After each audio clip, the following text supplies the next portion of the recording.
Tathmini ya tume ni kwa jumla ya vifo vilivyotokana na ghasia za uchaguzi mkuu ni 518, ambao wanaume ni 490 sawa na 94.6, na wanawake ni 28 sawa na 5.4. Wingi kati ya vifo hivyo vilikuwa sio vya kawaida, yani unnatural. Vifo vya kawaida sio kisheria, vifo sio halali, sio unlawful. Kifo unlawful ni mahakama peke yake ndio kinakibaini, lakini kwa upimaji na sheria ya uchunguzi wa vifo inatambua vifo ambavyo sio vya kawaida, unnatural, na sheria nchi nyingi ni hivyo hivyo. Kuna vifo vya kawaida, uzee, vifo unnatural sio vya kawaida, ndio vilivyobainika hivyo.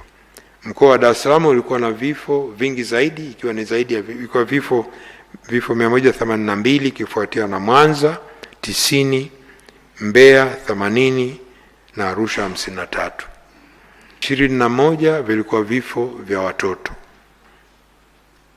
Katika kundi hilo 15 walikuwa watoto wenye umri kati ya miaka 15 na 17, 4 walikuwa umri kati ya miaka 7 na 10, na 2 umri chini ya miaka 5. Vifo 205 sawa na 96.7 vilikuwa vya raia, civilians, na vifo 16 sawa na 3.1 vilikuwa maafisa na askari wa vyombo vya ulinzi na usalama.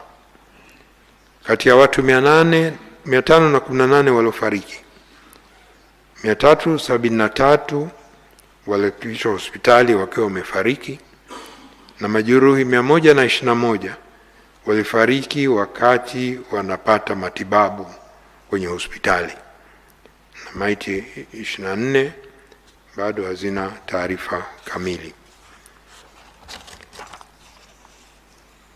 Kati ya maiti 518, maiti 480 sawa na 92.7 zilitambuliwa na kuchukuliwa na familia zao.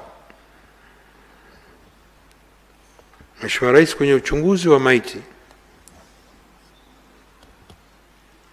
postmortem chini ya sheria ya uchunguzi wa vifo wenye mashaka ulifanyika katika hospitali mbalimbali za rufaa Dar es Salaam na huko mikoani.